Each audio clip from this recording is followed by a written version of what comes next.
Do stay with us here on BBC News. Well, let's speak now to Daniel Davis, who is a retired US Army officer and analyst. Good to have you with us, Daniel. Thank you for taking the time. Your thoughts on the life of Dick Cheney?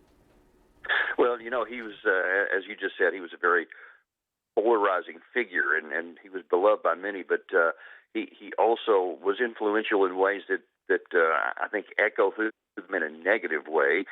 Your correspondent just mentioned there that possibly one of the pushbacks to the disastrous war in Iraq that he led helped potentially to elect Donald Trump, because the people rejecting that, they didn't want any more wars.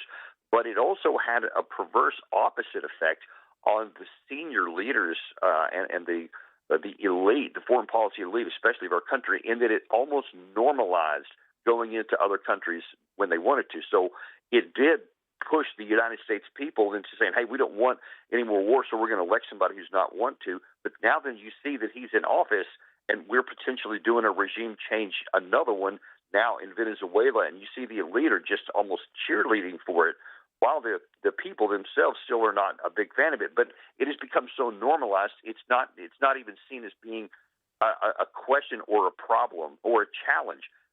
We just, Trump also used military power against Iran, even though we weren't attacked or we weren't threatened, but he just decided he wanted to do it because now then the power is in the White House, and it almost doesn't matter what the people think. And I think that can be traced all the way back to Dick Cheney going in 2003 in Iraq against all of our allies that were at the time, and certainly a lot of domestic political opposition. And even though it ended in disaster, somehow it became normalized for the elite, and we still have that legacy with us today.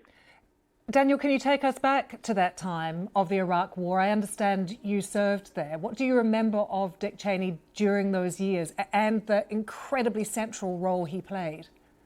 Yeah, I remember very vividly. I was actually in the Pentagon at the time in the Army Operations Center and was part of the team that was getting ready for the operation itself. And we were getting sensitive side exploitation teams ready to go in because we knew that, all these things, we believed it inside. I promise you, all the things that he said, that the Secretary of State, that famous time when he held up the vial of weapon or anthrax, he said, in the UN Security Council, we believed all that stuff. And so we were ready to take action on it.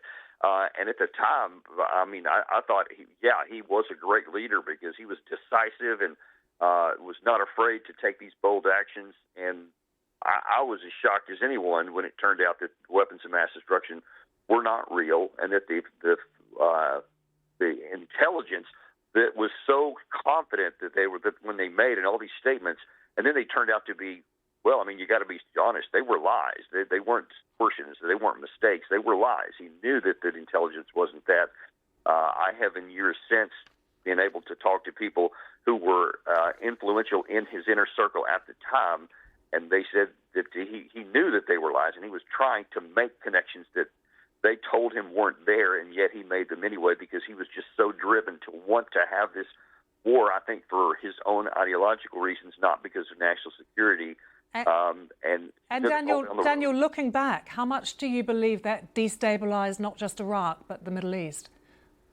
Oh, massively, without question, because it completely. You had a basic equilibrium. Iraq and Iran had been balancing each other off, and then the region itself was also balanced. And now, then, by taking Saddam Hussein out, you made Iraq and Iran almost, one. And to this day, you have Iranian security forces part of the Iraqi security forces that are allied with Iran. So that changed it a whole lot. And it just caused a destabilization from the outside, and I don't think it's recovered fully since. Very good to get your thoughts. Thank you so much for joining us. Daniel Davis, the retired US Army officer and analyst who served